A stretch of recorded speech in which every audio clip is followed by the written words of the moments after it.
All right, hello everyone, Steven again. Welcome to vlog number 2. Today what we are doing is storyboarding. Our question of the day is storyboarding necessary?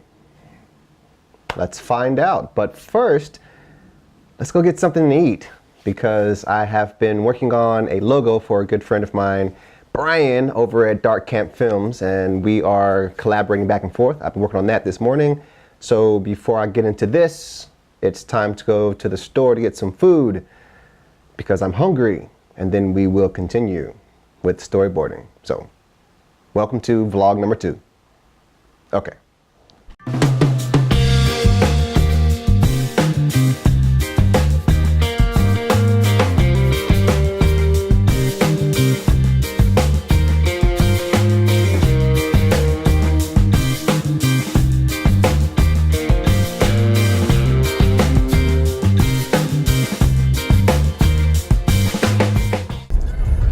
Okay, so always remember when you're working to give yourself a break to even go to the store and get food. And we go to the store and cook our food because we've been doing the vegan diet for 9 months. 9 months.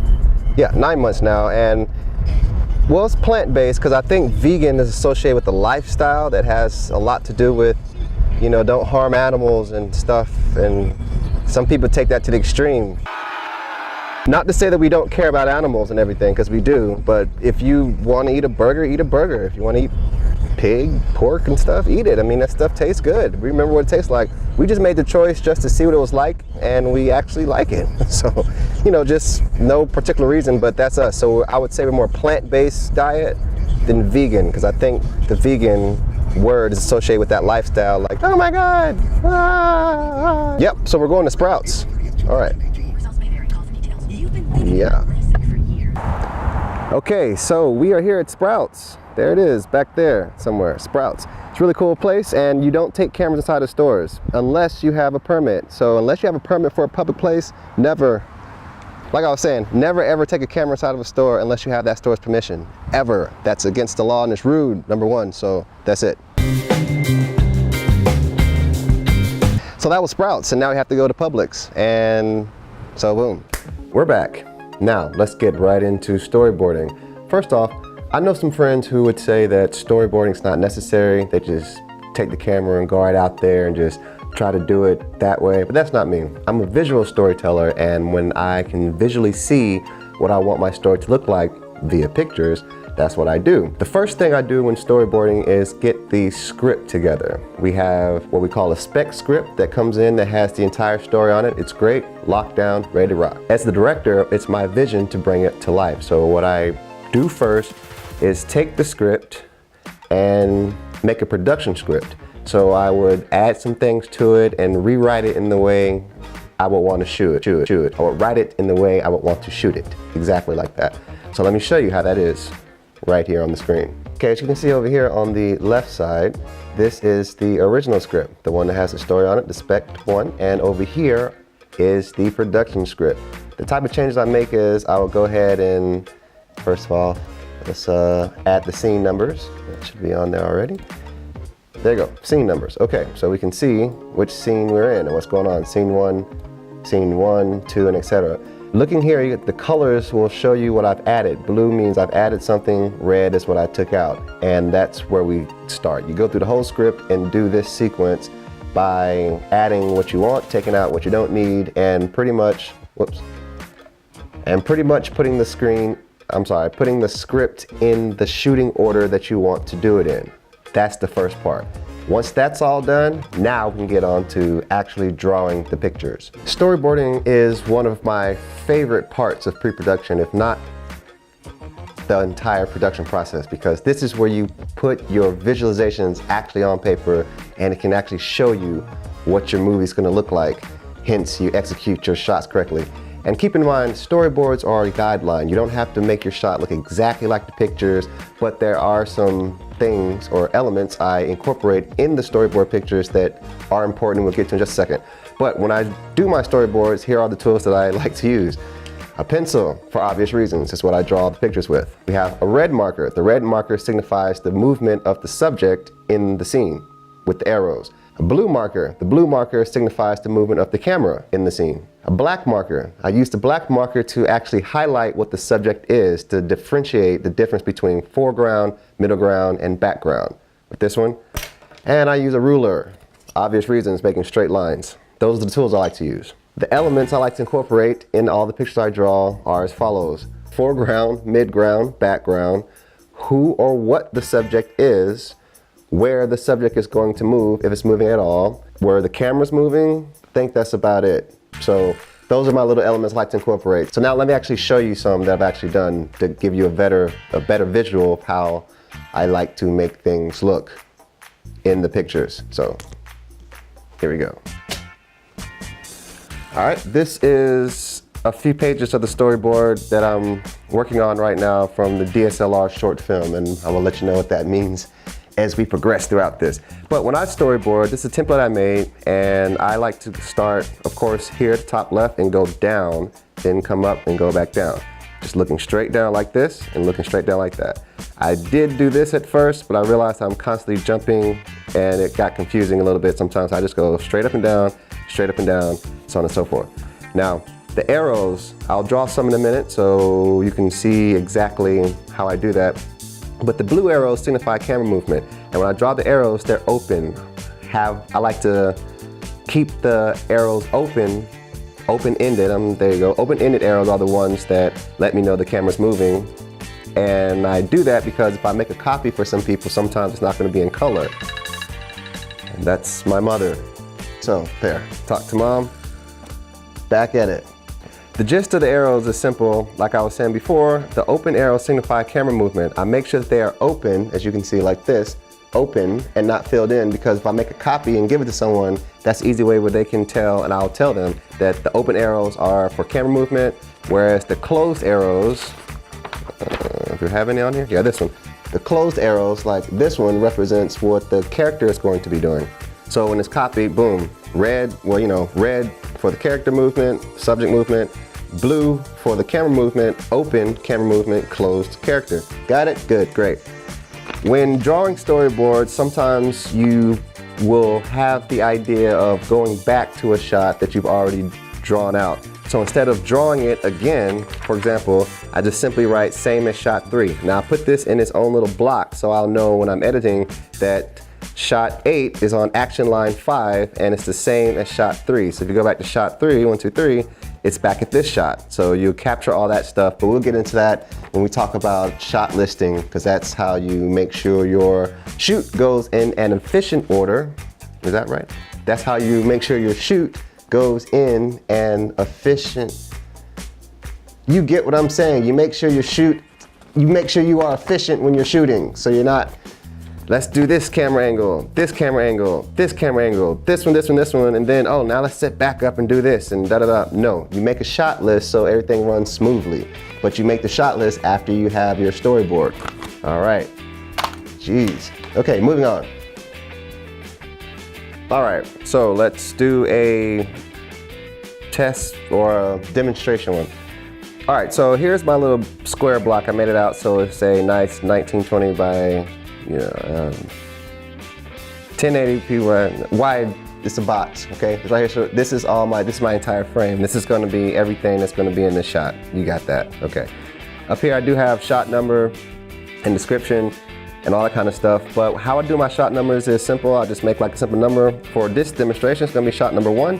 And for the script, I always do like a nice slash or whatever. And I always write AL so I'll know which action line I'm referring to in that scene or whatever.